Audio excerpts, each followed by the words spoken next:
Child artist ആയിട്ടൊക്കെ ആണ് ആദ്യമായിട്ട് സീരിയലുകളിലൊക്കെ അഭിനയിക്കുന്നുണ്ടായിരുന്നു. പിന്നെ അഭിനയം ഇല്ലെങ്കിലും സ്കൂൾ കഴിഞ്ഞാൽ സെറ്റിലോട്ട് പോകുന്ന ഒരു പരിപാടി ഉണ്ടായിരുന്നു. സെറ്റിൽ ടൈം സ്പെൻഡ് ചെയ്യാൻ ഭയങ്കര ഇഷ്ടം. അച്ഛൻ്റെ കൂടെ തന്നെ ഡയറക്ഷൻ പഠിക്കുകയും അച്ഛനെ അസിസ്റ്റ് ചെയ്ത് തുടങ്ങി. To get into mainstream Indian cinema ബോംബെക്ക് പോയി. ഫസ്റ്റ് ഞാൻ പടം ചെയ്യുന്നത് വിക്രം ഭട്ട് സാറിന്റെ കൂടെ ഹൊറർ സ്റ്റോറി എന്ന് പറഞ്ഞ പടമാണ്. കുറെ നേരം ബെല്ലടിച്ചിട്ട് തുറക്കുന്നില്ല. അപ്പൊ അത് അടുത്തുള്ള വാതിൽ തുറന്നിട്ട് പൂജ ഭട്ട് ഹു ആർ യു എന്ന് പറഞ്ഞിട്ട് ചോദിച്ചു. ബോഡി എന്ന് പറഞ്ഞ സിനിമയിൽ ജീത്തു സാറ് വരുന്നു. അങ്ങനെയാണ് സാറുമായിട്ട് കണക്ട് ആവുന്നത്, ഇങ്ങോട്ട് വരുന്നത്. അപ്പോൾ ഞാൻ ആസിനോട് ചോദിച്ചു, ആസി എനിക്കൊരു കഥ പറയുന്നുണ്ട്, കേൾക്കുമോ എന്ന് ചോദിച്ചു. അപ്പോൾ ആസി പറഞ്ഞു ഞാൻ അങ്ങോട്ട് ചോദിക്കാൻ എനിക്ക് അറിഞ്ഞല്ലോ എന്നൊക്കെ പറഞ്ഞു. അത് എന്നെ എൻകറേജ് ചെയ്യാൻ വേണ്ടി പറഞ്ഞായിരിക്കും ചിലപ്പോൾ. Hello Arfaz, welcome. ഹലോ. ഇപ്പോൾ ലെവൽ ക്രോസ് റിലീസ് ആവാൻ നിൽക്കുകയാണ്. എന്താണ്, what is your feeling right now? Excitement ഉണ്ട്, ഇച്ചിരി ടെൻഷനുണ്ട്. പിന്നെ ഇത് ഫസ്റ്റ് പടമാണല്ലോ. ഇനിയിപ്പോൾ ഇനി ഒരു പക്ഷെ ഞാൻ സെക്കൻഡ് പടമൊക്കെ ചെയ്യുന്നുണ്ടായെങ്കിൽ പോലും ഫസ്റ്റ് പടത്തിന്റെ ഒരു ഫീലിംഗ് അത് സ്പെഷ്യൽ ആയിരിക്കും. അതെ അതെ. So I M kind of enjoying these moments. Even the interviews with you, I mean, I've seen your interviews and I've always wanted to be there. Thank you. It's a pleasure to be here. Thank you. അൽഫാസിന്റെ ഒരു journey ഒന്ന് പറയാം. ഇപ്പോൾ father നേരത്തെ സിനിമയിൽ അഭിനയിച്ചിരുന്നു, direct ചെയ്തിട്ടുണ്ട് ദൂരദർശന് വേണ്ടിയൊക്കെ. എങ്ങനെയാണ് അർഫാസ് സിനിമയിലേക്ക് വരുന്നതും എങ്ങനെയാണ്, എപ്പോഴാണ് ഈ ഒരു സ്പാർക്ക് തോന്നിയത്? എനിക്ക് സിനിമയാണ് ഇസ് മൈ പാഷൻ എന്നുള്ള തോന്നൽ എപ്പോഴാണ് തോന്നുന്നത്? അത് ചെറുപ്പം മുതൽ ഞാൻ എൻ്റെ ഫാദർ ടെലിവിഷൻ സീരിയലൊക്കെ ചെയ്തുകൊണ്ടിരിക്കുന്ന, വളരെ ബിസി ആയിട്ട് ചെയ്തുകൊണ്ടിരിക്കുന്ന സമയം ഉണ്ടായിരുന്നു. ആ സമയത്ത് ഞാൻ ചൈൽഡ് ആർട്ടിസ്റ്റ് ആയിട്ടൊക്കെ ആണ് ആദ്യമായിട്ട് സീരിയലുകളിലൊക്കെ അഭിനയിക്കുന്നുണ്ടായിരുന്നു. പിന്നെ അഭിനയം ഇല്ലെങ്കിലും സ്കൂൾ കഴിഞ്ഞാൽ സെറ്റിലോട്ട് പോകുന്ന ഒരു പരിപാടി ഉണ്ടായിരുന്നു. സെറ്റിൽ ടൈം സ്പെൻഡ് ചെയ്യാൻ ഭയങ്കര ഇഷ്ടം. അങ്ങനെ ഈ ഇൻഡസ്ട്രിയുമായിട്ട് കണക്റ്റഡ് ആയിരുന്നു. പിന്നെ ഒന്ന് ചിന്തിച്ചൊക്കെ തുടങ്ങുന്ന ഒരു സമയം ആയപ്പോൾ തന്നെ എനിക്ക് സിനിമയാണ് ചെയ്യേണ്ടതെന്നുള്ളൊരു ഉണ്ടായിരുന്നു. അപ്പോൾ അങ്ങനെ ഞാൻ അച്ഛൻ്റെ കൂടെ തന്നെ ഡയറക്ഷൻ പഠിക്കുകയും അച്ഛനെ അസിസ്റ്റ് ചെയ്ത് തുടങ്ങി. അത് കഴിഞ്ഞിട്ട് 9th സ്റ്റാൻഡേർഡ് വെച്ചാണ് ഞാൻ സീരിയസ് ആയിട്ട് AD ആയിട്ട് വർക്ക് ചെയ്ത് തുടങ്ങുന്നത്. അത് കഴിഞ്ഞിട്ട് പിന്നെ പഠിത്തം കണ്ടിന്യൂ ചെയ്തു. പിന്നെ ഗ്രാജുവേഷൻ കഴിഞ്ഞ് മാസ് കമ്മ്യൂണിക്കേഷൻ ചെയ്തു മാർഗനീസ് കോളേജിൽ നിന്ന്. അതിനുശേഷം ഞാൻ ഇന്റേൺഷിപ്പ് ആയിട്ട് കൈരളി ടെലിവിഷൻ ജോയിൻ ചെയ്തു. ഒരു മാസം ഇന്റേൺഷിപ്പ് ആയിരുന്നു, പക്ഷേ I worked for 9 months. അതൊക്കെ കഴിഞ്ഞിട്ട് പിന്നെ ഞാൻ ആ സമയത്തായിരുന്നു കോൾ സെന്റേഴ്സ് ബൂം ചെയ്തുകൊണ്ടിരുന്നത് ബാംഗ്ലൂരിലൊക്കെ. പിന്നെ കുറെ ഫ്രണ്ട്സ് കോൾ സെന്റേഴ്സിലോട്ട് പോയി. ഭയങ്കര സാലറിയാ, അടിപൊളി ലൈഫാന്നൊക്കെ പറഞ്ഞ് ഞാനും അങ്ങോട്ട് പോയി കോൾ സെന്റേഴ്സിൽ ജോയിൻ ചെയ്യാൻ ബാംഗ്ലൂരിൽ. It was very good income coming every month. You don't need to take work home. അപ്പൊ ഭയങ്കര ഒരു അതും you are young, you are in Bangalore, so I had a very good time. അപ്പോൾ അങ്ങനെ കുറെ സമയം കൂടെ പോയി. then I realized this is not what I want to get back to films. അങ്ങനെ ഞാൻ to get into mainstream Indian cinema ബോംബെക്ക് പോയി. മലയാളം നോക്കിയില്ല അപ്പോൾ? ഇല്ല, ഞാനൊന്ന് ഒന്ന് ട്രൈ ചെയ്യാതെ വിചാരിച്ചു, ഇപ്പോഴേക്കല്ലേ പറ്റുള്ളൂ. അപ്പോൾ ഞാൻ ബോംബെക്ക് പോയി. എന്നിട്ട് I started trying. Obviously it was very difficult in the first few years, പക്ഷേ I was not sad, I was not unhappy or low. I was very excited that I'm living this struggle life and one day I'll be able to tell the tale എന്നുള്ളൊരു എക്സൈറ്റ്മെന്റിലായിരുന്നു. So slowly I started getting work. അവിടെ ഏകദേശം വർക്കൊക്കെ കിട്ടി, ഒന്ന് establish ആയി വന്ന സമയത്ത് അസോസിയേറ്റ് ആയിട്ട് തന്നെ കയറി. ആക്ച്വലി ഫസ്റ്റ് ഒത്തിരി പ്രൊഡക്ഷൻ ഹൗസസിലൊക്കെ പോയി. It was a long struggle, but I use to try a lot. I use to really try a lot. For instance once ഞാൻ പൂജ ഭട്ട് മാമിൻ്റെ അഡ്രസ്സ് കിട്ടിയായിരുന്നു. അപ്പോൾ ഫസ്റ്റ് ഞാൻ പടം ചെയ്യുന്നത് വിക്രം ഭട്ട് സാറിൻ്റെ കൂടെ ഹൊറർ സ്റ്റോറി എന്ന് പറഞ്ഞ പടമാണ്. അപ്പോൾ അവരെ പ്രൊഡക്ഷൻ ഹൗസിൽ പോകുമ്പോൾ അവർക്കൊരു ADയുടെ റിക്വയർമെൻറ്റേ ഉള്ളൂ, അസോസിയേറ്റ് വേണ്ട. ഒരു AD ക്ലാപ്പ് കൊടുക്കാൻ വേണ്ടിയിട്ടുള്ളൊരു ADയുടെ റിക്വയർമെൻറ്റ്. ഞാൻ പറഞ്ഞു ഞാനത് ചെയ്യാമെന്ന് പറഞ്ഞു പോയി. പക്ഷെ അവർ എൻ്റെ എക്സ്പീരിയൻസ് ഒക്കെ പറഞ്ഞിട്ടുണ്ട്, നിങ്ങളിത് ചെയ്യേണ്ട, നമുക്ക് AD ആണ് നോക്കുന്നത്, അസോസിയേറ്റ് അല്ല എന്ന് പറഞ്ഞു. അപ്പോൾ ഞാൻ വിചാരിച്ചു എന്നെ ഒഴിവാക്കാൻ വേണ്ടിയിട്ടായിരിക്കും. ഞാൻ പറഞ്ഞു മതി സാർ, ഇതായാലും മതി, എവിടെയെങ്കിലും തുടങ്ങണമല്ലോ. പക്ഷെ എനിക്ക് ആ ജോലി കിട്ടിയില്ല. So I was very upset. But 2 weeks later I got a call from Vikram Bhatt's office. അവർ പറഞ്ഞു വേറൊരു പടം സാറ് പ്രൊഡ്യൂസ് ചെയ്യുന്ന പടമുണ്ട്, ചെറിയ പടമാണ്, ചെറിയ ബഡ്ജറ്റാണ്, അതിൽ അസോസിയേറ്റിൻ്റെ ഇതുണ്ടെന്ന് പറഞ്ഞ് വന്ന് ജോയിൻ ചെയ്തു. അപ്പോൾ എന്തെങ്കിലും ജോലി കിട്ടാന്നുള്ളായിരുന്നു, മോണിറ്ററി ഒന്നും അങ്ങനെ ഞങ്ങൾ ചിന്തിക്കുന്നില്ല. അപ്പോൾ ഞാൻ ജോയിൻ ചെയ്തു. അങ്ങനെ ഹൊറർ സ്റ്റോറി ചെയ്തു. ഹൊറർ സ്റ്റോറിയുടെ പോസ്റ്റ് പ്രൊഡക്ഷൻ്റെ സമയത്ത് ഞാൻ I got an opportunity to meet Pooja Bhatt ma'am Vishesh ഫിലിംസിൽ വെച്ചിട്ട്. അപ്പോൾ ഞാൻ നമ്പറൊക്കെ മേടിച്ചു. ഞാൻ നോക്കാമെന്നൊക്കെ പറഞ്ഞു. പുള്ളിക്കാരി വാട്സാപ്പ് ഒന്നും ഉപയോഗിക്കുന്ന ആയിരുന്നില്ല. അപ്പോൾ ഫോൺ ചെയ്തിട്ട് വേണം, അല്ലെങ്കിൽ ടെക്സ്റ്റ് ആണ്. അപ്പോൾ ഞാൻ ഇടയ്ക്കിടയ്ക്ക് ടെക്സ്റ്റ് ചെയ്യുമായിരുന്നു, റെസ്പോൺസ് ഒന്നുമില്ല. കുറേ നാളായി, വേറെ വർക്കൊന്നും കിട്ടുന്നില്ല. അങ്ങനെ ഞാനൊരു ദിവസം പുള്ളിക്കാരുടെ ഓഫീസില്ല പുള്ളിക്കാരിക്ക്, വീട് തപ്പിപ്പിടിച്ച് വീട്ടിലോട്ട് പോയി. അപ്പോൾ security obviously didn't allow me to go inside. അപ്പം ഞാൻ ഐ ഡിഡ്ന്റ് ലീവ്. ഞാൻ അവിടെ തന്നെ കറങ്ങി നിന്നിട്ട് ഈ സെക്യൂരിറ്റീസ് ഉച്ചയ്ക്ക് ലഞ്ച് കഴിക്കാൻ വേണ്ടി തിരിയുന്ന സമയം ഞാൻ കയറി ലിഫ്റ്റിൽ മുകളിൽ പോയപ്പോൾ പൂജ ബട്ട്സ് എഴുതി വെച്ചിട്ട് ഞാനോട് ബെല്ലടിക്കോ കുറേ നേരം ബെല്ലടിച്ചിട്ട് തുറക്കുന്നില്ല. അപ്പം അത് അടുത്തുള്ള വാതിൽ തുറന്നിട്ട് പൂജ ഭട്ട് ഹു ആർ യു എന്ന് പറഞ്ഞിട്ട് ചോദിച്ചു.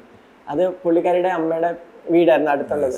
അമ്മയ്ക്ക് സുഖമില്ലാതെ പുള്ളിക്കാരി അവിടെ നിൽക്കുമായിരുന്നു. അപ്പോഴാണ് ഞാൻ പോയി കയറുന്നത്. നന്നായിട്ട് തെറി പറഞ്ഞു.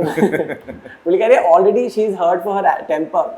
ദേഷ്യമുള്ള ആളായിട്ടാണ് അറിയപ്പെടുന്നത്. നന്നായിട്ട് തെറി പറഞ്ഞു. ആരോട് ചോദിച്ചെടുത്താണെങ്കിലും കയറി വന്നില്ല. അപ്പോഴും എഴുതുന്നു അവരോട് ചോദിച്ചിട്ട് ഒരുപാട് വഴക്ക് പറഞ്ഞു. എന്നിട്ട് ഇറക്കി വിട്ടു. ഞാൻ അവിടുന്ന് തിരിച്ചിറങ്ങി വരുമ്പോൾ ഇവിടെ സെക്യൂരിറ്റി 4 പേര് ഇങ്ങനെ ദേഷ്യം എപ്പോഴാണ് കയറി പോയത് രീതിയിൽ അവരെ തെറിയിട്ടിട്ടുണ്ടാവും. ഞാൻ അവിടെ നിന്ന് ഇറങ്ങി മെസ്സേജൊക്കെ ചെയ്തു സോറി മാം എന്നൊക്കെ പറഞ്ഞിട്ട്.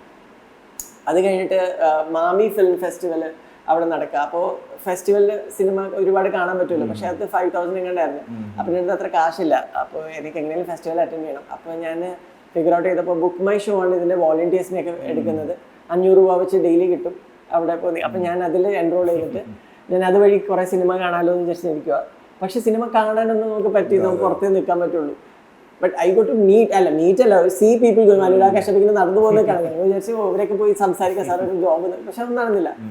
അങ്ങനെ ആ ഫെസ്റ്റിവൽ തീരുന്ന ദിവസം ഫോണ് ചാർജിലിട്ടിരിക്കുവാണ്. അപ്പോൾ അടുത്ത ഒരു ദിവസം കൂടെ വർക്ക് ചെയ്താലേ കാശ് കിട്ടില്ല. അപ്പോൾ ഫോൺ റിങ് ചെയ്തിട്ട് അപ്പോൾ ആരോ ഫോൺ എടുത്തേ പൂജ ബട്ട് കോളിംഗ് കിസ്കാ ഫോണ്. ഞാൻ ഓടിപ്പോൾ ഫോൺ എടുത്തു. അപ്പോൾ പുള്ളിക്കാർ ചോദിച്ചു you still looking for job? ശരിയാ കം ജോയിൻ ടുമോറോ എന്ന് പറഞ്ഞു. അടുത്ത ദിവസം പോയില്ലെന്ന് ഇവിടെ കാശ് കിട്ടുന്നില്ല. കാശ് പോട്ടെ ഇതല്ലേ opportunity. I went and met her and I join Pooja Bhatt. അങ്ങനെ അവിടെ നിന്നായിരുന്നു. പിന്നെ പതുക്കെ വർക്ക് കിട്ടി തുടങ്ങി. അത് കഴിഞ്ഞിട്ട് ബോഡി എന്ന് പറയുന്ന സിനിമയിൽ ജീത്തു സാറ് വരുന്നു. അങ്ങനെയാണ് സാറുമായിട്ട് കണക്ട് ആവുന്നത് ഇങ്ങോട്ട് വരുന്നത്.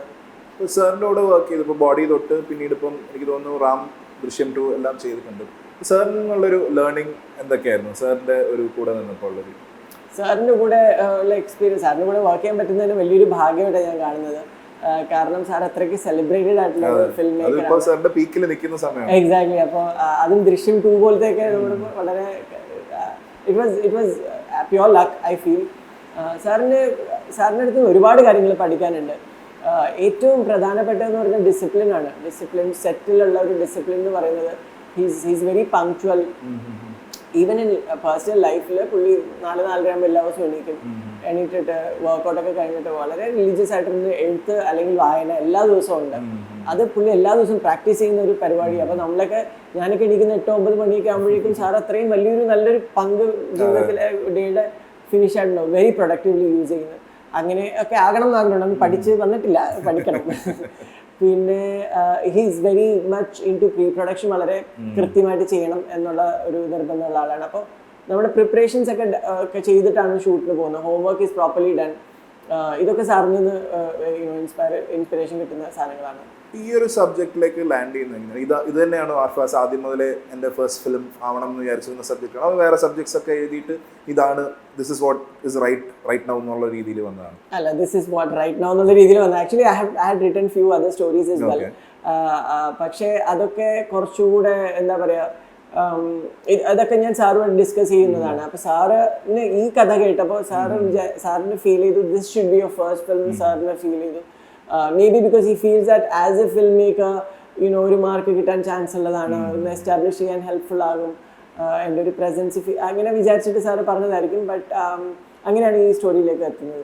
ഇതൊരു വളരെ ഡിഫിക്കൽട്ട്, ഇപ്പോൾ ഒരു കമേഴ്ഷ്യലി നോക്കുകയാണെങ്കിൽ തന്നെ വളരെ ലിമിറ്റഡ് ആയിട്ടുള്ള 3 ആക്ടേഴ്സ് ഒരു സ്പേസിൽ നടക്കുന്ന കഥ. പക്ഷേ ഭയങ്കര ട്വിസ്റ്റും ടേൺസും ഒക്കെ ഉള്ളൊരു കഥയാണ്. എങ്ങനെയാണ് ഈ ഒരു ടെറൈനിൽ കഥ, ഈ ഒരു പ്രത്യേക ടെറൈനിൽ ഒരു മരുഭൂമിയിൽ കഥ പറയാമെന്നുള്ളൊരു ഡിസിഷൻ എടുക്കുന്നത്? അത് നമ്മൾ അധികം കണ്ടില്ലാത്ത, ഇപ്പം ആടുജീവിതമൊക്കെ അതിൻ്റെ കഥയുടെ ഭാഗമായിട്ട് വരുന്നുണ്ട്. ഇതൊരു നമുക്കൊരു സ്ട്രേഞ്ച് ലാൻഡിലേക്ക് നമ്മളെ കൊണ്ടെത്തിക്കുന്ന ഒരു രീതിയാണല്ലോ. എങ്ങനെയാണ് ഈ ഒരു ടെറൈനിൽ കഥ പറയാൻ? ആക്ച്വലി ഞാൻ ആലോചിച്ചിരുന്നത് at a point I wanted to do a film which is ഒന്ന് യൂഷ്വൽ സിനിമകളിൽ നിന്നും എങ്ങനെ ഒന്ന് മാറി ചിന്തിക്കാമെന്നുള്ള തോട്ടിലാണ് ഇത് ചിന്തിച്ച് തുടങ്ങുന്നത്. So I took A surreal place first and then I started putting characters into it. So അങ്ങനെ ഒരു ഐസൊലേഷനിൽ ജീവിക്കുന്ന ഒരു ആള്, അപ്പോൾ ഒരു മരുഭൂമി എടുത്തു. അതിൽ എങ്ങനെയായിരിക്കും ഒരാൾ അവിടെ മരുഭൂമിയിൽ എന്തിനായിരിക്കും ജീവിക്കുക. So I place this character. അങ്ങനെ സ്ലോലി ബിൽഡ് ചെയ്ത് വന്ന ഒരു സ്റ്റോറിയാണ്. ആൻഡ് ഇത് ഒത്തിരി ലേയേർഡ് ആയിട്ടുള്ള ഒരു സ്ക്രിപ്റ്റാണ്. So I feel it will be engaging to the audience. So ഒത്തിരി കോൺഫിഡൻസ് ഉള്ള ഒരു സബ്ജക്റ്റ് ആണ്. So I thought this is what I should do first. എങ്ങനെയായിരുന്നു ഇതിൻ്റെ ഒരു റൈറ്റിംഗ് പ്രോസസ്സ് എങ്ങനെയായിരുന്നു? ഇപ്പോൾ ഇതിൻ്റെ ഒരു സീഡ് കിട്ടിയതിന് ശേഷം ഇത് ഇങ്ങനെ ഡെവലപ്പ് ചെയ്തെടുക്കുന്ന ഒരു പ്രോസസ്സ് എങ്ങനെയായിരുന്നു? What is your writing process? ഓരോ സ്ക്രിപ്റ്റിൻ്റെയും പ്രോസസ്സ് തന്നെ ഡിഫറെൻ്റ് ആണ്. ഈ സ്ക്രിപ്റ്റിൻ്റെ പ്രോസസ്സ് എന്ന് പറയുന്നത് ഞാൻ ഈ ഫുൾ എൻ്റെ മൈൻഡിൽ ഒരു കൺസെപ്റ്റ് ഉണ്ടായിരുന്നു, ഇങ്ങനെ ഒരു കഥ എന്നുള്ള രീതിയിൽ. സാധാരണ എഴുതുമ്പോൾ ആ കഥ ആദ്യം എഴുതിയിട്ട് ആ കഥ എഴുതി കഴിഞ്ഞിട്ട് ഒരു സീൻ ഓർഡർ ബ്രേക്ക് ചെയ്തിട്ട് ആ സീൻ ഓർഡറിൽ നിന്ന് ഓരോ സീൻസ് ഡെവലപ്പ് ചെയ്ത് ആ ഒരു പ്രോസസ്സാണ് സാധാരണ ചെയ്യാറ്. ഇൻ ദിസ് പെർട്ടിക്കുലർ ഫിലിം ആ ഒരു പ്രോസസ്സ് ആയിരുന്നില്ല. ഫസ്റ്റ് സീൻ മുതൽ ഡെവലപ്പ് ചെയ്ത ഒരു സ്ക്രിപ്റ്റ്, ഒരു സ്റ്റോറി എഴുതിയിട്ടുണ്ടായിരുന്നില്ല, ഒരു സീൻ ഓർഡർ ഉണ്ടായിരുന്നില്ല. ആദ്യം മുതലേ സ്ക്രിപ്റ്റിൽ തന്നെയായിരുന്നു എഴുത്ത്. അങ്ങനെ ഓരോ സീൻസും ഡെവലപ്പ് ചെയ്ത് വരുമ്പോഴാണ് അടുത്ത പോയിന്റിലേക്ക് എത്തുന്നത്. ആ രീതിയിലുള്ളൊരു അതെ, ക്യാരക്ടേഴ്സ് ഡ്രൈവ് ചെയ്ത് കൊണ്ടുപോകുന്ന ഒരു സ്ക്രിപ്റ്റ് ആയിരുന്നു. ഇതിൽ ആസിഫ് വളരെ നമുക്ക് ഭയങ്കര ഡിഫറെൻ്റ് ആയിട്ടുള്ളൊരു അപ്പിയറൻസും ഭയങ്കര ഡിഫറെൻ്റ് ആയിട്ടുള്ളൊരു മേക്ക് ഓവറും ആസിഫിനെ ഇതുവരെ കാണാത്ത രീതിയിലാണ് ആസിഫിനെ അവതരിപ്പിച്ചിരിക്കുന്നത്. ട്രെയിലറിൽ കാണുമ്പോൾ തന്നെ ഭയങ്കര ഒരു ഇൻറ്റൻസ് ആയിട്ടുള്ളൊരു പെർഫോമൻസ് ആണ് ആസിഫിൻ്റെ. അപ്പോൾ ആസിഫിലേക്ക് എങ്ങനെയാണ് എത്തിയത്? ആസിഫ് തന്നെയായിരുന്നു ഫസ്റ്റ് ചോയ്സ്. ആസിഫിൻ്റെ ഈ ഒരു ട്രാൻസ്ഫോർമേഷൻ എങ്ങനെയാണ് എൻവിഷൻ ചെയ്തത്? ആസിഫ് ഒരു എക്സ്ട്രാordinary ആക്ടർ ആണെന്നുള്ളത് നമുക്ക് എല്ലാവർക്കും നേരത്തെ അറിയാം. എനിക്ക് എൻ്റെ ഫസ്റ്റ് പടം ചെയ്യുമ്പോൾ കുറച്ച് കംഫർട്ടബിൾ ആയിട്ടുള്ള ആക്ടേഴ്സും ക്രൂവും വേണം എന്നുള്ളത് ഒരു നിർബന്ധമായിരുന്നു. I'm not a very dominating kind of a personality as a person. അപ്പോൾ എനിക്ക് കുറച്ചുകൂടെ ഫ്രണ്ട്ലി ആയിട്ടും സംസാരിച്ചാൽ മനസ്സിലാകുന്നതും അങ്ങനത്തെ ആൾക്കാർ വേണം എന്നുള്ളൊരു നിർബന്ധം ഉണ്ടായിരുന്നു. അപ്പോൾ കൂമൻ്റെ വർക്ക് ചെയ്യുന്ന സമയത്താണ് ഞാൻ ആസിഫിനോട് അതെ അപ്പോൾ ഞാൻ ആസിഫിനോട് ചോദിച്ചു, ആസിഫ് എനിക്കൊരു കഥ പറയുന്നുണ്ട്, കേൾക്കുമോ എന്ന് ചോദിച്ചു. അപ്പോൾ ആസിഫ് പറഞ്ഞു ഞാൻ അങ്ങോട്ട് ചോദിക്കാൻ എനിക്കായിരുന്നല്ലോ എന്നൊക്കെ പറഞ്ഞു. അത് എന്നെ എൻകറേജ് ചെയ്യാൻ വേണ്ടി പറഞ്ഞായിരിക്കും ചിലപ്പോൾ. പക്ഷേ ഇറ്റ് ആക്ച്വലി എൻകറേജ് മീ. അങ്ങനെ ഞാൻ ആസിഫിനെ കണ്ടു, കഥ പറഞ്ഞു. And he just Z yes. I mean കഥ കേട്ടപ്പോൾ തന്നെ പുള്ളിക്ക് അത് ഇഷ്ടപ്പെട്ട് ചെയ്യാന്ന് പറഞ്ഞു. ഞങ്ങൾ അവിടെ എനിക്കൊന്ന് കാന്തല്ലൂർ എന്തോ ഷൂട്ട് ചെയ്തുകൊണ്ടിരിക്കുമ്പോഴാണ്. അപ്പോൾ കഥ കേട്ട് കഴിഞ്ഞിട്ട് ഹഗ് ചെയ്തിട്ട് നേരെ ജീതു സാറിൻ്റെ റൂമിലൂടെ പോയത്. സാർ നമുക്കിത് പിടിക്കാതെ എന്ന് പറഞ്ഞിട്ട്. അപ്പോൾ ആ എക്സൈറ്റ്മെന്റ് ഒക്കെ കാണുമ്പോൾ നമുക്ക് ഭയങ്കര ഒരു ഹാപ്പിനെസ് ആണ്. Encourages you to do your best. ഈ ആസിഫിന്റെ ലുക്ക് എങ്ങനെയാണ് ഇതിലേക്ക് എത്തിയത്? ഈ പറഞ്ഞ പോലെ ഒരു ഐസൊലേഷനിൽ ജീവിക്കുന്ന, ഒറ്റയ്ക്ക് ജീവിക്കുന്ന ഒരാളാണ് നമ്മുടെ ഈ ക്യാരക്ടർ, രഘു എന്ന ക്യാരക്ടർ. അപ്പോൾ ഈ ക്യാരക്ടർ ആരും കാണാനില്ലാത്തത് കൊണ്ട് തന്നെ അയാൾ ഒന്ന് ഡ്രസ്സപ്പ് ചെയ്യേണ്ട കാര്യമില്ല. അയാൾ അപ്പിയറൻസിനെ കുറിച്ച് കോൺഷ്യസ് അല്ല. അങ്ങനെ ഒരുപാട് വർഷം ജീവിക്കുമ്പോൾ ഒബ്വിയസ്ലി അയാളുടെ അപ്പിയറൻസിൽ വരുന്ന മാറ്റങ്ങൾ ഇതൊക്കെ മനസ്സിൽ വെച്ചിട്ടാണ് ഞാൻ റോണിക്സിനും ലിൻഡ മാമിനും ബ്രീഫ് കൊടുക്കുന്നത്. ലിൻഡ മാമിൻ്റെ കോസ്റ്റ്യൂം സ്റ്റൈലിസ്റ്റും റോണിക്സ് ആണ് നമ്മുടെ മേക്കപ്പ് ആർട്ടിസ്റ്റ്. അപ്പോൾ നമ്മൾ മൂന്നുപേരും ഇരുന്നിട്ട് ഒത്തിരി ഡിസ്കസ് ചെയ്തിട്ട് റോണിക്സ് കുറേ സ്കെച്ചസ് ഉണ്ടാക്കി. അതിൽ നിന്ന് ഷോർട്ട് ലിസ്റ്റ് ചെയ്ത ഒരു കുറേ 4-5 ലുക്സ് നമ്മൾ ആസിഫ് ട്രൈ ചെയ്തു. അപ്പോൾ അങ്ങനെ ഫൈനലി നമ്മൾ എത്തിയ ഒരു ലുക്കായിരുന്നു ഇത്. ഈ ലുക്കിൽ we were very convinced this is how Raghu should look. Now the issue was ഈ ലുക്ക് നമുക്ക് മേക്കപ്പ് ആർട്ടിസ്റ്റിനെ കൊണ്ട് ചെയ്യിക്കാൻ പറ്റും. പക്ഷേ ആ ലുക്കിനോട് മാച്ച് ചെയ്യത്തക്ക രീതിയിൽ പെർഫോമൻസ് വന്നില്ല എന്നുണ്ടെങ്കിൽ it look odd, it look like a fancy dress. പക്ഷേ Asif did that so well. അതായത് ഇപ്പോൾ കുറേ സംസാരം ആരുമായിട്ട് സംസാരിക്കാനില്ലാത്ത ഒരാൾ സംസാരിക്കുമ്പോൾ തന്നെ ആദ്യം അയാൾ എന്താണ് പറയേണ്ടതെന്ന് ഒന്ന് മനസ്സിൽ പറഞ്ഞു നോക്കും, പറഞ്ഞിട്ടാണ് പറയുന്നത്. അങ്ങനത്തെ ഉള്ള മാനറിസംസ് പോലും ആസിഫ് വളരെ കൃത്യമായിട്ട് ഇത് പിടിച്ചിട്ടുണ്ട്, ബോഡി ലാംഗ്വേജ് ആയാലും. So I think he's done an absolutely wonderful job with this character. അത് കൂടാതെ ഒരു വേറൊരു അപ്പിയറൻസും കൂടെ നമുക്ക് കാണാമല്ലോ. അതെ അതെ അതെ അതെ അതെ ഒരു വേറെ 2 ലുക്ക് ഉണ്ട് ഇതിൽ. അതിൽ മറ്റേ ലുക്കിൽ ഹെയർ ഒക്കെ മാറ്റി പിടിച്ചിട്ടാണ് കുറച്ചുകൂടെ സിവിലൈസ്ഡ് ആയിട്ടുള്ള ലുക്കാണ്. പിന്നെ വരുന്നത് അമലയാണ് ഇതിൽ മറ്റൊരു വളരെ ഇമ്പോർട്ടൻ്റ് ആയിട്ടുള്ള ക്യാരക്ടർ. അഗൈൻ ആസിഫിന്റെ ഒരു സ്പേസിലേക്ക് അമല വരുന്നിടത്താണ് കഥ തുടങ്ങുന്നത്. അപ്പോൾ അമലയിലേക്ക് എങ്ങനെയാണ് എത്തിയത്? അമല, ഞാൻ ഈ സ്ക്രിപ്റ്റ് എഴുതുമ്പോൾ തന്നെ എനിക്കൊരു ആ ക്യാരക്ടർ ചൈതാലിയുടെ character I wanted the character was somebody who is bold, strong headed, beautiful, tall. അപ്പോൾ അങ്ങനത്തെ ഒരു ഫിഗർ മലയാളത്തിൽ എനിക്ക് ഫീൽ ചെയ്തത് അമല മാത്രമായിരുന്നു. ആ സമയത്ത് എനിക്ക് അമലയായിരുന്നു എൻ്റെ മനസ്സിലുണ്ടായിരുന്ന ഇമേജ്. ആ ഇമേജ് വെച്ചിട്ട് തന്നെയാണ് ഞാൻ എഴുതുന്നത്. അപ്പോൾ സ്ക്രിപ്റ്റ് എഴുതുമ്പോൾ തന്നെ അമല ഇങ്ങനെ പറയുന്നു, ആ രീതിയിലായിരുന്നു എഴുതിയത്. പക്ഷേ അമലയുടെ അടുത്ത് എത്തിപ്പെടാൻ ഇത്തിരി ഈസി ആയിരുന്നില്ല. Obviously she is a star and she keeps traveling and she's very choosy about the films that she does. She doesn't keep doing work. അപ്പോൾ ഒരു സിനിമ ചെയ്ത് കഴിഞ്ഞാൽ it takes a long break. അപ്പോൾ അങ്ങനെ ഒരു ആയത് കാരണം എനിക്ക് എത്തിപ്പെടാൻ ഒത്തിരി ബുദ്ധിമുട്ടായിരുന്നു. ഫൈനലി ഞങ്ങൾ ട്യൂണീഷ്യയിൽ റേക്കി ചെയ്തുകൊണ്ടിരിക്കുക. റാമിൻ്റെ റേക്കിയിൽ നിൽക്കുന്ന സമയത്ത് I got A final message from the production that Amala reach ആകാൻ പറ്റുന്നില്ല, നമുക്ക് പ്ലാൻ ബി എന്ന് പറഞ്ഞ വേറൊരു ആക്ട്രസ് ഉണ്ടായിരുന്നു, പുള്ളിക്കാരിലേക്ക് പോകാം. ഫൈനലൈസ് ചെയ്യുന്നു പറഞ്ഞു വെച്ചു. ഞാൻ ആന്ന് പറഞ്ഞു വെച്ചു. അപ്പോൾ സാറ് കൂടെ ഉണ്ടായിരുന്നു, ജീത്തു സാറ്. ചോദിച്ചു എന്ത് പറ്റിയെന്ന് ചോദിച്ചു. ഞാൻ പറഞ്ഞു സാർ അമല കിട്ടുന്നില്ല എന്ന് പറഞ്ഞു. ആണോ? സാറ് ഫോൺ എടുത്തിട്ട് വാട്സാപ്പിൽ വിളിച്ചു. അമല അപ്പം തന്നെ കിട്ടി. അപ്പോൾ അമല എറണാകുളത്ത് തന്നെ ഉണ്ടെന്ന് പറഞ്ഞു. അപ്പോൾ ഞാനിതുവരെ കേട്ടിട്ട് അമല ഇവിടെ ഒന്നും ഇല്ല, അമല UK അവിടെയാണ് ഇവിടെയാണെന്നൊക്കെയാണ്. അപ്പോൾ സാറ് പറഞ്ഞു ഞങ്ങൾ നാളെ വരുന്നുണ്ട്, കൊച്ചിയിൽ ലാൻഡ് ചെയ്യും, അപ്പോൾ നാളെ തന്നെ വൈകുന്നേരം നമുക്ക് കാണാം എന്ന രീതിയിൽ സംസാരമായി. അടുത്ത ദിവസം നമ്മൾ എത്തി. അമല ഞാനും സാറും കൊണ്ട് പോയി കണ്ടു, നറേഷൻ കൊടുത്തു. She loved it and she was on board. പിന്നെ ഉള്ളത് ഷറഫാണ്. ഷറഫിന്റെ ക്യാരക്ടർ ഭയങ്കര ഇച്ചിരി ചാലഞ്ചിങ് ആയിട്ടുള്ള ഒരു ക്യാരക്ടറാണ്. It's not an easy character to play. ഒരുപാട് ലേയേർഡ് ആയിട്ടുള്ള ക്യാരക്ടറാണ്. അതുകൊണ്ട് തന്നെ ഈ ക്യാരക്ടറിനെ മനസ്സിലാക്കാൻ ഒരു ആക്ടറിനോട് നമ്മൾ നറേറ്റ് ചെയ്യുമ്പോൾ എളുപ്പം മനസ്സിലാക്കാൻ ഒരു പക്ഷെ സാധിക്കാതെ വരാവുന്ന ഒരു ക്യാരക്ടറാണ്. ഷറഫിനോട് ഞാൻ കഥ പറഞ്ഞു. He like the story and he said okay let me just sleep over it, I will get back to you tomorrow എന്ന് പറഞ്ഞു. എന്നിട്ട് it took 2 months. there was no response. ഞാൻ മെസ്സേജ് ചെയ്യുന്നുണ്ട്, കോൾ ചെയ്യുന്നുണ്ട്. അപ്പോൾ ഫൈനലി അത് നടക്കത്തില്ല, ഇഷ്ടപ്പെട്ടിട്ടുണ്ടാവില്ല, അതുകൊണ്ടായിരിക്കുമല്ലോ. അപ്പോൾ നമുക്ക് വേറെ ഓപ്ഷനിലേക്ക് പോകാം എന്ന് വിചാരിച്ചിരിക്കും. അപ്പോൾ ഞാൻ ഒന്നുകൂടെ ഒന്ന് ട്രൈ ചെയ്യാൻ. ലാസ്റ്റ് ഒന്നുകൂടെ മെസ്സേജ് ചെയ്തു, ബ്രോ എന്താ സ്റ്റേറ്റസ് എന്ന് വെച്ചിട്ട്. So he called me up immediately. He was travelling for last couple of months. അതുകൊണ്ടാണ് കണക്ട് ചെയ്യാൻ പറ്റാത്തത്. നമുക്ക് ഇന്നൊന്ന് കാണാം, ഒന്നുകൂടെ ഒന്ന് നറേറ്റ് ചെയ്തുള്ളൂ. അപ്പോൾ അന്ന് ഒന്നുകൂടെ കണ്ടു, ഒന്നുകൂടെ നറേറ്റ് ചെയ്തു and he loved it and he was. ഞാൻ നോക്കിയപ്പോൾ ഇതില് അമലയുടെയും ഷറഫിന്റെ പേരുകൾ ചൈത്താലി, സിൻചോ എന്നൊക്കെ പറഞ്ഞ് ഭയങ്കര യുണീക്ക് ആയിട്ടുള്ള പേരുകളാണ്. നമ്മൾ അധികം മലയാളികളുടെ ഇടയിൽ കേട്ടിട്ടില്ലാത്ത പേരുകളാണ്. ആ ഒരു പേരുകളൊക്കെ ചൂസ് ചെയ്യാനുള്ള ഒരു കാരണം എന്തായിരുന്നു? ആക്ച്വലി ചൈത്താലി എന്ന് പറഞ്ഞ എൻ്റെ ഒരു പഴയൊരു ഫ്രണ്ടിന്റെ പേരാണ്. She was from West Bengal, കാൽക്കട്ടയിൽ ഉണ്ടായിരുന്ന ഒരു ഫ്രണ്ട്. അപ്പം ആ പേര് എനിക്ക് ഭയങ്കര ക്യൂരിയസ്, ഭയങ്കര ഇഷ്ടമായിട്ടുള്ള ഒരു പേരായിരുന്നു. കോമൺ അല്ലാത്തൊരു പേരായിരുന്നു. അപ്പോൾ ഈ ക്യാരക്ടേഴ്സിനൊക്കെ വേഗം ഐഡന്റിഫൈ ചെയ്യാൻ വേണ്ടിയിട്ട് അങ്ങനെ കുറച്ച് യുണീക്ക് ആയിട്ടുള്ള പേരുകൾ വേണമെന്ന് വിചാരിച്ചിട്ടുണ്ട്. ചൈത്താലി. സിൻചോ എന്ന് പറയുന്നത് എൻ്റെ സ്കൂളിൽ പഠിച്ച എൻ്റെ ഒരു ഫ്രണ്ട് ഉണ്ടായിരുന്നു, അനീഷ് സിൻചോ എന്ന് പറഞ്ഞിട്ട്. അപ്പോൾ അനീഷിന്റെ ലാസ്റ്റ് ടൈം ആണ് സിൻചോ. അപ്പോൾ ആ പേരും ഭയങ്കര ഒരു ഒത്തിരി കേട്ടിട്ടില്ല, അങ്ങനെ ആ പേര്. പിന്നെ ഇതിൽ ഇപ്പം നേരത്തെ പറഞ്ഞ പോലെ തന്നെ ഇത് ഡെസേർട്ടിലാണ് ഷൂട്ട് ചെയ്തിരിക്കുന്നത് മെജോറിറ്റി ഓഫ് ദ പോർഷൻ. അപ്പം ഒരു സിംഗിൾ സ്പേസിലാണ് കൂടുതൽ നടക്കുന്നത്. എത്രത്തോളം ചാലഞ്ചിങ് ആയിരുന്നു അവിടെ ഷോർട്ട് കമ്പോസ് ചെയ്യാനും? എസ്പെഷ്യലി ഇപ്പോൾ നമുക്ക് അപ്പുറത്ത് നമ്മൾ ആടുജീവിതത്തിൻ്റെ ഒക്കെ സ്ട്രഗിൾ നമ്മൾ കണ്ടതാണ് കുറേ കാലമായിട്ട് അവർ ഷൂട്ട് ചെയ്തതിൻ്റെ. ഇതിലേക്ക് വരുമ്പോൾ എത്രത്തോളം ഒരു ചാലഞ്ച് ആയിരുന്നു അത് കമ്പോസ് ചെയ്യുക, അതിൻ്റെ ഷോർട്ട് ഡിവിഷൻസും ഒക്കെ? ഫസ്റ്റ് ഓഫ് ഓൾ ഇത് ആക്ച്വലി രാജസ്ഥാനിൽ പ്ലാൻ ചെയ്തിരുന്ന ഒരു പടമാണ്. അപ്പോൾ പക്ഷെ എനിക്ക് ഇതൊരു ഇമാജിനറി വേൾഡിൽ നടക്കുന്ന കഥയാണ്. അപ്പോൾ എനിക്കത് ഒത്തിരി കണ്ടിട്ടുള്ള ഒരു സ്ഥലമായിട്ട് ഫീൽ ചെയ്യരുത്, കുറച്ച് വിഷ്വലി കുറച്ച് ഡിഫറെൻ്റ് ആയിരിക്കണം എന്നൊരു ആഗ്രഹം ഉണ്ടായിരുന്നു. അങ്ങനെയാണ് ട്യൂണീഷ്യ നമ്മൾ പിടിക്കുന്നത്. അപ്പോൾ ഇന്ത്യയിൽ തന്നെ ആദ്യത്തെ പടമാണ് ട്യൂണീഷ്യ ഇപ്പോൾ ഷൂട്ട് ചെയ്യുന്ന പടം. അപ്പോൾ ട്യൂണീഷ്യയിൽ ഈ ലൊക്കേഷൻ കണ്ടുപിടിക്കുന്നത് റാമിൻ്റെ റേക്കിയുടെ സമയത്ത് കണ്ട ഒരു ലൊക്കേഷനായിരുന്നു. പക്ഷെ അന്ന് നമ്മൾ കണ്ട ലൊക്കേഷൻ അവിടെ ഇച്ചിരി കൺസ്ട്രക്ഷൻ പരിപാടിയൊക്കെ ആയിട്ട് അവിടെ വർക്കൗട്ട് ആവത്തില്ല എന്നുള്ള അവസ്ഥയായി. അപ്പോൾ നമ്മൾ ലൊക്കേഷൻ റേക്ക് തുടങ്ങി. ഹൈവേന്ന് ഇറങ്ങിയിട്ട് നടന്ന് വാക്ക് ചെയ്ത് ഞാനും അലക്സാണ്ടർ നാസ് ആയിരുന്നു നമ്മുടെ ലൈൻ പ്രൊഡ്യൂസർ. നമ്മളിങ്ങനെ നടന്ന് ഒരു സ്പോട്ടിലെത്തി. ഞാൻ പറഞ്ഞു ഇവിടെയാണ് നമ്മൾ ഷൂട്ട് ചെയ്യാൻ പോകുന്നത്. അപ്പോൾ ഈ ശരി as fine but we came walking. അവിടെ നിന്ന് വണ്ടിയൊന്നും കൂടെ എത്തത്തില്ല. So the first challenge was we had to make a road from the highway. നമ്മൾ 1.5 മണിക്കൂർ നടന്നിട്ട് അവിടെ എത്തി. അപ്പോൾ അവിടെ നിന്ന് ഒരു റോഡ് ഉണ്ടാക്കേണ്ടി വന്നു. That was the first challenge. ആ റോഡ് ഉണ്ടാക്കിയിട്ടാണ് നമ്മുടെ സെറ്റ് കൺസ്ട്രക്ഷൻ സ്റ്റാർട്ട് ചെയ്യുന്നത് തന്നെ. റെയിൽവേ ക്രോസ് ഉൾപ്പെടെ റെയിൽവേ ട്രാക്ക് ഉണ്ടായിരുന്നു.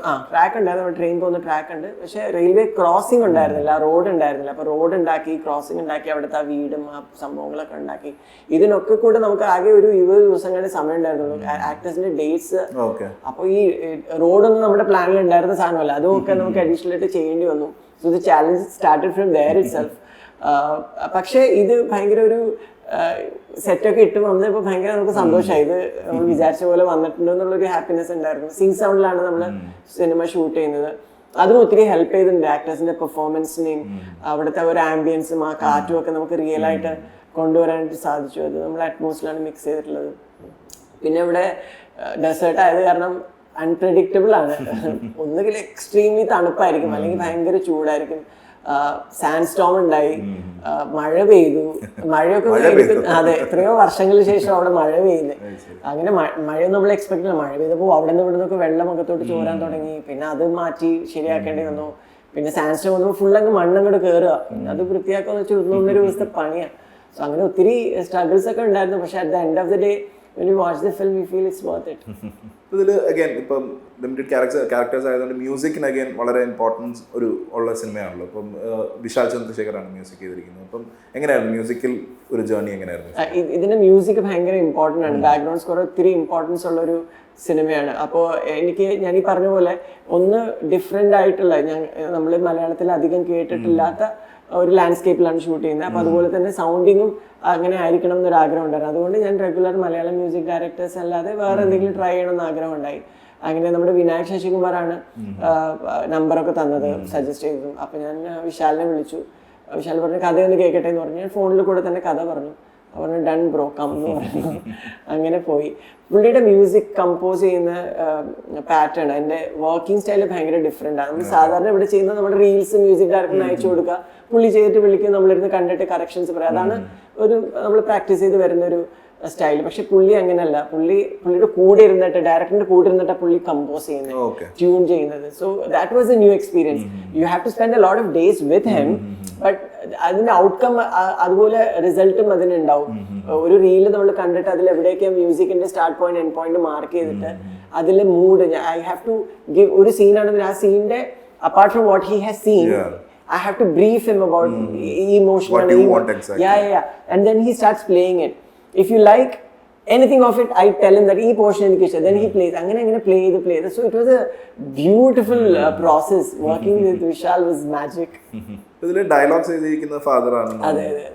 അദ്ദേഹമായിട്ടുള്ള വർക്കിംഗ് എങ്ങനെയായിരുന്നു? ഇപ്പൊ സ്ക്രിപ്റ്റ് എഴുതി കഴിഞ്ഞ് ഹാഡ് യു റിട്ടൺ ഡയലോഗ്സ്, അത് കഴിഞ്ഞിട്ട് അദ്ദേഹം റീറൈറ്റ് ചെയ്യായിരുന്നു, അതോ അതുപോലെ എങ്ങനെയായിരുന്നു ഒരുമിച്ചുള്ള പ്രോസസ് എങ്ങനെയായിരുന്നു? സോ ലൈക്ക് ഐ സെഡ്, ഞാൻ ഇതിന്റെ പ്രോസസ്സ് ഞാൻ ആദ്യം തൊട്ട് അങ്ങ് എഴുതി തുടങ്ങുമായിരുന്നു. അപ്പോൾ എനിക്ക് കുറച്ചുകൂടെ എൻ്റെ മലയാളം സംസാരിക്കാവുന്ന മലയാളമൊക്കെ ഉള്ളൂ, വായിക്കാനോ അല്ലാതെ നല്ല ഭാഷ ഒന്നും ഉള്ള ആളല്ല. അപ്പൊ ഞാനത് എഴുതുന്നതൊക്കെ ഇംഗ്ലീഷും ഹിന്ദിയും മലയാളവും ഒക്കെ മിക്സ് ചെയ്തൊക്കെയാണ് എഴുതുന്നത്. ഫുള്ള് സ്ട്രക്ചർ, സ്ക്രീൻ പ്ലേയും ഡയലോഗ്സ് ഒക്കെ ഇംഗ്ലീഷിലായിരുന്നു, അധികവും ഇംഗ്ലീഷിലായിരുന്നു. അത് കഴിഞ്ഞിട്ട് ഞാൻ ഫാദറിന് എൻ്റെ എല്ലാ സബ്ജക്ട്സും ആദ്യം വായിക്കുന്നത് അച്ഛനാണ്. അപ്പോൾ ഫാദറിന് കൊടുത്തു, പുള്ളി വായിച്ചു. അപ്പോൾ എൻ്റെ അച്ഛൻ തന്നെയാണ് എൻ്റെ ടീച്ചറും ഗുരുവൊക്കെ അച്ഛനാണ്. അപ്പോൾ ഹൂ എൽസ് ടു ആസ്ക്. അപ്പോൾ ഏറ്റവും കൂടുതൽ വേവ് ലെങ്ത് മാച്ച് ഒരേ വീട്ടിൽ താമസിക്കുന്നതാണ്. അപ്പം കൂടെ ഇരുന്ന് നമുക്ക് ചെയ്യാൻ പറ്റും. അപ്പോൾ ഡാഡിനോട് പറഞ്ഞു, ഡാഡി എഴുതില്ലേ ഡയലോഗ്സ് എഴുതാന്ന് പറഞ്ഞു. So he wrote the dialogues. ഇപ്പം ഫാദറിൻ്റെ കൂടെ വർക്ക് ചെയ്തു, ജിത്തു സാറിൻ്റെ കൂടെ വർക്ക് ചെയ്തു, പിന്നെ ഹിന്ദിയിൽ ഒരുപാട് പേരുടെ കൂടെ വർക്ക് ചെയ്തിട്ടുണ്ട്. പക്ഷേ അർഫാസിന് ഇപ്പം ഗ്രോയിങ് അപ്പ് ഇയേഴ്സിലും സിനിമ കണ്ടുകൊണ്ടിരുന്ന വർഷങ്ങളിൽ ഇവരൊക്കെ അല്ലാണ്ട് ആരൊക്കെയാണ് അർഫാസിൻ്റെ ഏറ്റവും വലിയ ഇൻഫ്ലുവൻസസ് എന്ന് പറയാൻ പറ്റുന്ന ഡയറക്ടേഴ്സ് അല്ലെങ്കിൽ ഫിലിംസ്? എനിക്ക് ഒരുവിധപ്പെടുന്ന എല്ലാ സിനിമകളും വേഗം ഇഷ്ടപ്പെടുന്ന ആളാണ്. അങ്ങനെ ഒത്തിരി ക്രിട്ടിക്കലായിട്ട് സിനിമയെ കാണാത്ത ഒരാളാണ്. എനിക്ക് എല്ലാ ജോണേഴ്സും ഞാൻ സിനിമ കാണാറുണ്ട്. ഫിലിം ഫെസ്റ്റിവൽസ് ഒക്കെ കഴിയുന്നത് അറ്റൻഡ് ചെയ്യാൻ ശ്രമിക്കാറുണ്ട്. കമേഴ്ഷ്യൽ ബോളിവുഡ് ഫ്ലിക്സ് അതും ഒക്കെ ഒത്തിരി ഇഷ്ടമാണ്. ഇന്ത്യയിൽ എനിക്ക് രാജ്കുമാർ ഹിറാനി സാർ ഭയങ്കര ഇഷ്ടമുള്ളൊരു രാജ്കുമാർ ഹിറാനിയുടെ അപ്രോച്ച് ചെയ്ത ഒരു കഥ ഞാൻ കേട്ടത്. അതെ, അതുകൊണ്ട് തന്നെ എനിക്ക് പുള്ളിയെ ഭയങ്കര ഇഷ്ടമാണ്. അങ്ങനെയാണ് ഞാൻ അങ്ങനെ ഒരു ജേർണി എടുത്തതും. പുള്ളിയുമായിട്ടൊക്കെ വർക്ക് ചെയ്യാനുള്ള വലിയൊരു he's A master of his craft. അതെ, അതുപോലെ രാകേഷ് ഓം പ്രകാശ് മെഹ്റ എനിക്ക് ഒരുപാട് ആഗ്രഹം, ഒരുപാട് ഇൻസ്പയർ ചെയ്യുന്ന ഒരു ഫിലിം മേക്കറാണ്. I got an opportunity to work with him as well.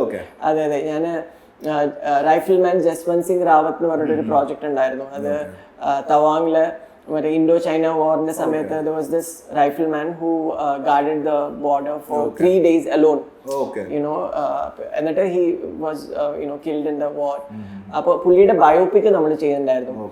So we worked on the pre-production for 6 months. I was really working on the screenplay-ലൊക്കെ ഞാൻ ഒത്തിരി ഇൻവോൾവ് ആയിരുന്നു. റിസർച്ചിലൊക്കെ ഭാഗമാകാൻ കഴിഞ്ഞു. അങ്ങനെ ഒരു ഭാഗ്യം ഉണ്ടായി. അപ്പോൾ അത് പക്ഷേ പ്രീ പ്രൊഡക്ഷനൊക്കെ കഴിഞ്ഞ സമയത്ത് പിന്നെ അത് സാറ് പ്രൊഡ്യൂസ് ചെയ്ത സാറിൻ്റെ ഒരു ഫിലിം ഉണ്ടായിരുന്നു, നമ്മുടെ അനിൽ കപൂർ സാറിന്റെ മകനെ ലോഞ്ച് ചെയ്യുന്ന ഒരു മിർസിയ. അത് it did not do well at the box office. അത് കഴിഞ്ഞ് വേറെ അനിൽ കപൂർ സാറ് അഭിനയിച്ച വേറൊരു പടം ഉണ്ടായിരുന്നു. അങ്ങനെ 2-3 പടങ്ങൾ പുള്ളിയുടെ പ്രൊഡക്ഷൻ ഹൗസിൽ വന്നത് it did not work out. അങ്ങനെയുള്ളൊരു സാഹചര്യത്തിൽ ഇത് വലിയൊരു എക്സ്പെൻസീവ് ഫിലിമും ആയിരുന്നു. അപ്പോൾ ആ ഫിലിം ഷെൽഡായി പോയി അൺഫോർച്ചുനേറ്റ്ലി. പക്ഷേ പുള്ളിയുടെ കൂടെ കുറേ നാള് ആ ഒരു ജേർണിയിൽ പാട്ടാൻ പറ്റി. So I was just lucky. കൂടാണ്ട് ഇപ്പം അർഫാസിനെ നമ്മൾ പല സിനിമകളിലും ഇങ്ങനെ കണ്ടിട്ടുണ്ട്, കൂമനിൽ കണ്ടിട്ടുണ്ട്, നേരിൽ കണ്ടിട്ടുണ്ട്. ഇപ്പൊ അഭിനയം ഒരു പാഷൻ ആണോ? അഭിനയം പെർസ്യൂ ചെയ്യാൻ ഇൻട്രസ്റ്റ് ഉള്ളതാണോ? എനിക്ക് ഒരുപാട് ഇഷ്ടം അഭിനയിക്കാൻ. ഞാൻ ബോംബെയിൽ വർക്ക് ചെയ്യുന്ന സമയത്തും സിനിമകളൊന്നും എപ്പോഴൊന്നും ഉണ്ടാവില്ല. വർക്ക് ഇല്ലാത്ത സമയത്തൊക്കെ ഞാൻ കോൾ സെന്ററിന്റെ കാശ് വെച്ചാണ് ജീവിച്ചോണ്ടിരുന്നത്. ആ സമയത്തൊക്കെ what was keeping me motivated and going was acting. ഞാൻ അവിടെ നാട്യഭാരതി എന്ന് പറഞ്ഞ തിയേറ്റർ ഗ്രൂപ്പിൻ്റെ കൂടെ ലീഡ് ആക്ടറായിട്ട് വർക്ക് ചെയ്യുന്നുണ്ടായിരുന്നു. ബാക്ക് സ്റ്റേജും ഡയറക്ഷനും അഭിനയവും it's like a small family. അങ്ങനെ അഭിനയിക്കുന്നുണ്ട്. ചെറുപ്പം മുതലേ കുറച്ച് റോളൊക്കെ ചെയ്യാറുണ്ട്. ഇപ്പോൾ സാറിൻ്റെ പടങ്ങളിലൊക്കെ സ്ക്രിപ്റ്റ് വായിക്കുമ്പോൾ കുഞ്ഞു റോളൊക്കെ പോയി സാറിനോട് പറയും, സാർ ഈ റോള് ഞാൻ ചെയ്തോട്ടെ, ഇനി ഈ ചാൻസ് ചോദിക്കുന്നത് കൊണ്ട് മാത്രം സാറിൻ്റെ കട്ട് ചെയ്ത് കളിയൊന്നും വേണ്ടിയുണ്ട്. പക്ഷേ ഐ ലവ് ആക്ടിങ്. ഇപ്പോൾ ബോംബെയിലും ഈ ഡയറക്ഷൻ പെർസ്യൂ ചെയ്യുന്ന സമയത്ത് ആക്ടിങ്ങും പാരലി പെർസ്യൂ ചെയ്യുന്നു. തിയേറ്റേഴ്സ് ചെയ്യുമായിരുന്നു, തിയേറ്റേഴ്സ് ഇത്തിരി ചെയ്യുമായിരുന്നു.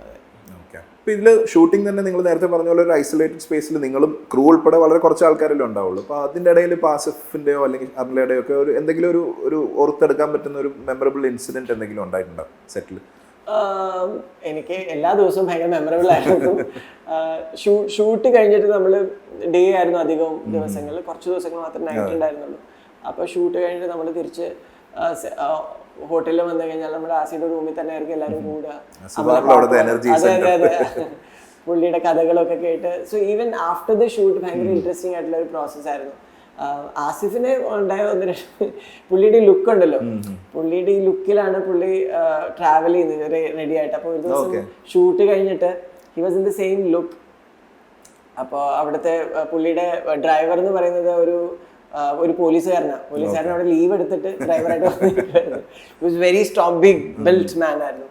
അപ്പോൾ ഒരു ദിവസം തിരിച്ച് വരുന്ന വഴിക്ക് ആസിനൊന്ന് വാഷ്റൂം പോകണമെന്ന് പറഞ്ഞു. അപ്പോൾ ഷൂട്ടിൻ്റെ ഫസ്റ്റ് ഡേ ആണ്. അപ്പോൾ ആസിഫാനൊന്നും പുള്ളിക്കറിയില്ല, കാണാനൊക്കെ ഇങ്ങനെയൊക്കെയാണ്. പുള്ളി തീരെ റെസ്പെക്റ്റ് ഒന്നും കൊടുത്തില്ല. ഇയാളെ വണ്ടി കയറ്റിയതിന് വേണ്ടായിരുന്നു എന്നുള്ള ലുക്കിലൊക്കെ ആയിരുന്നു. പിന്നെ പുള്ളി ഒരു കോഫി ഷോപ്പിൽ നിർത്തിയിട്ട് ആസിനെ കൊണ്ട് പുള്ളിയോട്ട് പോവുക. അപ്പോൾ ആൾക്കാരൊക്കെ നോക്കുമ്പോൾ ഒരു വലിയൊരു മുതലാളി സൂട്ടഡ് ബൂട്ടഡായിട്ടുള്ള ഒരാൾ ഒരു അടിമനെ കൊണ്ടുവരുന്ന പോലത്തെ ഒരു സീനായിരുന്നു. ആൾ പോയി കോഫി കുടിച്ചിട്ട് വാഷ്റൂമൊക്കെ പോയിട്ട് വന്നിട്ട് കോഫി നല്ല ബോസാണല്ലോ ഇയാൾ കോഫിയൊക്കെ മേടിച്ചു കൊടുക്കുന്നില്ല. ആ ഒരു ആസി അറിഞ്ഞൊരു കഥയാണ്. പക്ഷെ it was very interesting. Asif അത് ഭയങ്കര ഭംഗിയായിട്ട് he keeps the energy alive on the sets as well. So it was fun. ഇപ്പോൾ ഇവിടെ അസിസ്റ്റ് ചെയ്തപ്പോൾ ലാലേട്ടൻ്റെയും ആസിഫിൻ്റെയും ഒക്കെ വർക്ക് ചെയ്തിട്ടുണ്ട്. ബോളിവുഡിലെ ആക്ടേഴ്സിൻ്റെ ഒക്കെ ഒരു experience how was it working with dum? ഇപ്പം സാറിൻ്റെ പടത്തിലാണെങ്കിലും ഇപ്പം ഇമ്രാൻ ഹാഷ്മിയും ഋഷി കപൂർ ഇവരുടെ കൂടെയാണ് വർക്ക് ചെയ്തത്. ബാക്കിയുള്ള ഇപ്പം നേരത്തെ പൂജ ഭട്ടിൻ്റെ കാര്യം പറഞ്ഞു. അപ്പോൾ അവിടെയുള്ള ഒരു അറ്റ്മോസ്ഫിയർ എങ്ങനെയാണ്? അവിടുത്തെ വർക്കിംഗ് അറ്റ്മോസ്ഫിയർ എങ്ങനെയാണ്? ഓരോ ആർട്ടിസ്റ്റും ഓരോ ക്യാരക്ടറാണ്. ഋഷി സാറിൻ്റെ കൂടെ വർക്ക് ചെയ്യുന്നത് ഭയങ്കര ഒരു എക്സ്പീരിയൻസ് ആയിരുന്നു. ഈസ് എ ലെജൻഡ് അല്ലേ, അപ്പോൾ പുള്ളിയുടെ കൂടെ ഒക്കെ വർക്ക് ചെയ്യാൻ പറ്റുന്നത്. അപ്പോൾ പുള്ളി ഭയങ്കര ദേഷ്യക്കാരനാണ്. അപ്പോൾ നമ്മുടെ മൊറീഷ്യസിൽ ഫോറസ്റ്റിൽ ഷൂട്ട് ചെയ്തുകൊണ്ടിരിക്കുമ്പോൾ പുള്ളി വെറുതെ വഴക്ക് പറയും. അങ്ങനെയായിരുന്നു ആദ്യം. അപ്പോൾ ഒത്തിരി മങ്കീസ് ഉണ്ടായിരുന്നു ഫോറസ്റ്റിലെ ഷൂട്ട്. ഈ മങ്കീസ് ഒക്കെ ഭയങ്കര ബഹളം. ഈ മങ്കീസിനൊക്കെ പുള്ളി തെറി എന്നൊക്കെ പറയുന്നത്. ഈസ് എ സ്വീറ്റ് പേഴ്സൺ, ഭയങ്കര സ്വീറ്റ് ആണ്. ഒരു ദിവസം നമ്മൾ ഫിലിം സിറ്റിയിൽ ഷൂട്ട് ചെയ്യുന്ന സമയത്ത് there was a night scene that we had to shoot. അപ്പോൾ പുള്ളി ഒരു 9 മണിയാകുമ്പോൾ പുള്ളി പാക്കപ്പ് ചെയ്യും. പുള്ളിക്ക് അത് കഴിഞ്ഞിട്ട് വർക്ക് ചെയ്യാൻ പറ്റില്ല. അന്ന് നൈറ്റാണ്. അപ്പോൾ ആ ദിവസം ജീത്തു സാറിന് ഇവിടെ കേരളത്തിൽ തിരിച്ച് വന്ന് എന്തോ ഒരു അത്യാവശ്യം ഏതോ ഒരു പടത്തിൻ്റെ എന്തോ വർക്കായിട്ട് സാറ് ആ ദിവസം ഇല്ല. അപ്പോൾ സാറ് പറഞ്ഞിട്ട് പോയി, ഫസൽ നോക്കണമെന്ന് പറഞ്ഞിട്ട് സാറ് പോയി. അപ്പോൾ ആ രാത്രി ഈ ഇമ്രാൻ ഹാഷ്മിനെ വെച്ചിട്ട് നൈറ്റ് സീനുണ്ട്. ഒരു 10-11 മണി വരെയെങ്കിലും പോകും. അതും ഔട്ട്ഡോർ ആണ്, അതും മഴയും കൂടെ ഉണ്ട്. അപ്പോൾ എല്ലാം കൂടെ ആയപ്പോൾ ഞാൻ വിചാരിച്ചത് ഇതിങ്ങനെ വർക്കൗട്ട് ആവുമെന്ന് എനിക്കറിയില്ല. അപ്പോൾ ഞാൻ പോയി സാറിനെ വാനിറ്റി പോയി കണ്ടു. അപ്പോൾ സാർ പറഞ്ഞു 9 o'clock I'm going എന്നൊക്കെ പറഞ്ഞു. അപ്പോൾ ഞാൻ പറഞ്ഞു സാർ 9 അല്ല, 11 വരെ ആകും, മഴയുണ്ട് എന്നൊക്കെ പറഞ്ഞു. സാറില്ല, ജിത്തു സാറില്ല. അപ്പോൾ ജിത്തു സാർ പറഞ്ഞിട്ടാണ് പോകുന്നത്. അർഫാസായിരിക്കും നോക്കണം എന്ന് പറഞ്ഞു. ഡോ വരി എന്നൊക്കെ പറഞ്ഞു പോയി. അപ്പോൾ ഞാൻ പോയി പുള്ളിനെ റിക്വസ്റ്റ് ഒക്കെ ചെയ്തു. ഞാൻ വിചാരിച്ചു വലിയ കാര്യമായിരിക്കുന്നു. അതും ഷൂട്ടിന് വന്നു കഴിഞ്ഞപ്പോൾ റീടേക്സ് വരിക, മഴ കാരണമൊക്കെ. മഴ പെയ്തുകൊണ്ടിരിക്കുന്ന ക്ലൈമാക്സ് പോർഷനിലൊരു ഷോട്ടാണ്. പുള്ളി ഇങ്ങനെ നടന്നു വരുന്ന ഒരു സാധനമുണ്ട്. അതും കുറേ റീടേക്ക് പോയി. പക്ഷെ ഞാൻ വിചാരിച്ചു പുള്ളി ഷൗട്ട് ചെയ്യുന്നു. പുള്ളി വെറുതെ കൊരങ്ങനോട് വരെ ഷൗട്ട് ചെയ്യുന്ന ആളാണ്, പിന്നെ എന്നെ വിടുവോ. പക്ഷേ പുള്ളി അന്ന് ഭയങ്കരമായിട്ട് എന്നെ സപ്പോർട്ട് ചെയ്തു. ഒന്നും പറഞ്ഞില്ല, എത്ര റീടേക്സ് എല്ലാം തന്നു. 11 മണി വരെ നിൽക്കുകയും ചെയ്തു. ബട്ട് ആസ് എ പ്രോമിസ് 11 മണിക്ക് തീർന്നു. He was very happy. And പുള്ളി അത്രയ്ക്കും സപ്പോർട്ട് ചെയ്തതൊക്കെ അങ്ങനെ ചെയ്യേണ്ട കാര്യം പോലും പുള്ളിക്കില്ല. Was very sweet of him. അതേപോലെ തന്നെ ഇപ്പോൾ ലാൽ സാറിന്റെ കൂടെ അഭിനയിക്കാൻ കൂടെ ചെയ്തു. Shared screen space. അത് എങ്ങനെ? അതും ജിത്തു സാറിന്റെ ഡയറക്ഷൻ അതെങ്ങനെയായിരുന്നു ഒരു എക്സ്പീരിയൻസ്? ആ കോർട്ട് റൂം സീൻ ആയിരുന്നില്ല? ലാൽ സാറിന്റെ കൂടെ ഈ നേരിലാണ് നമ്മൾ സെയിം സ്ക്രീൻ സ്പേസ് ഷെയർ ചെയ്യുന്നത്. ലാൽ സാറുമായിട്ട് ഭയങ്കര ഒരു നല്ലൊരു റിലേഷൻഷിപ്പ് ഉണ്ട്. സാറിൻ്റെ അടുത്ത് ഞാൻ സാറിൻ്റെ സ്കൂളിലാണ് പഠിച്ചത്, മോഡൽ സ്കൂളിലൊക്കെ വേണ്ടത് പഠിച്ചത്. അപ്പോൾ അന്ന് വലിയൊരു ഫാൻ ബോയ് ആണ്. അപ്പോൾ sir he doesn't, you know, right? He doesn't bring his stardom to the set. പുള്ളി ഒന്ന് നമ്മുടെ തോളിലത്തൊക്കെ കഴിയിട്ടൊക്കെ അങ്ങനെ സംസാരം നമുക്ക് ഒരു പേടി ടെൻഷനൊക്കെ ലാൽ സാർ ആണല്ലോ എന്നുള്ളത്. പക്ഷേ ഹി വാസ് വെരി ഫ്രണ്ട്ലി. അതുകൊണ്ട് തന്നെ നമുക്ക് ലാൽ സാറിനോട് വർക്ക് ചെയ്യുമ്പോൾ സന്തോഷമാണ്, എക്സൈറ്റ്മെന്റ് ആണ്, ടെൻഷൻ ഒന്നും തോന്നില്ല, അങ്ങനെ തോന്നിക്കില്ല പുള്ളി. അപ്പോൾ ഇപ്പോൾ ലെവൽ ക്രോസ് റിലീസിൽ നിൽക്കുകയാണ്, എന്താണ് പ്രേക്ഷകരോട് പറയാനുള്ളത്? ഫസ്റ്റ് പടമായതുകൊണ്ട് തന്നെ ടെൻഷൻ ഉണ്ട്, ആൾക്കാർ ഇത് എങ്ങനെ അക്സെപ്റ്റ് ചെയ്യുമോ ഇല്ലയോ അറിയത്തില്ലല്ലോ. അതുകൊണ്ട് തന്നെ അതിൻ്റെതായ ഒരു പേടി കാര്യങ്ങളൊക്കെ ഉണ്ട്. പക്ഷെ നമ്മൾ ഉണ്ടാക്കിയിരിക്കുന്ന പ്രോഡക്റ്റിൽ ഒരുപാട് കോൺഫിഡൻസ് ഉണ്ട്. 3 പേരും നന്നായിട്ട് അഭിനയിച്ചിട്ടുണ്ട്. ടെക്നിക്കലി വളരെ സൗണ്ട് ആയിട്ടുള്ളൊരു സിനിമയാണ്. അപ്പോൾ അത് നല്ല രീതിയിൽ തന്നെ ആൾക്കാർ അത് റിസീവ് ചെയ്യുന്നതാണ് പ്രതീക്ഷിക്കുന്നത്. കാരണം ഈ പടം തിയേറ്ററിക്കലി വർക്കൗട്ട് ആയില്ല എന്നുണ്ടെങ്കിൽ it will always remain my first ഫിലിമിൻ്റെ ബോക്സ് ഓഫീസ് ഇങ്ങനെ ആയിരുന്നു എന്നുള്ളത്. That's a tag I'm gonna carry for the rest of my life. മാത്രമല്ല ഒരു കരിയറിൻ്റെ സ്റ്റാർട്ടാണ്. ഈ ഫിലിം വർക്കൗട്ട് ആയില്ലെങ്കിൽ പിന്നെ അടുത്തത് എന്ത് എന്നുള്ളൊരു ചോദ്യമൊക്കെ. സാറിന് കൂടെ വർക്ക് ചെയ്യാം. പക്ഷെ I am very confident that it should work. അപ്പോൾ എല്ലാവരും പോയി കാണണം എന്നാണ്. All the very best of us. പടം ഗംഭീരമായിട്ട് വർക്കൗട്ട് ആവട്ടെ. Thank you so much. Thank you so much. Thank U.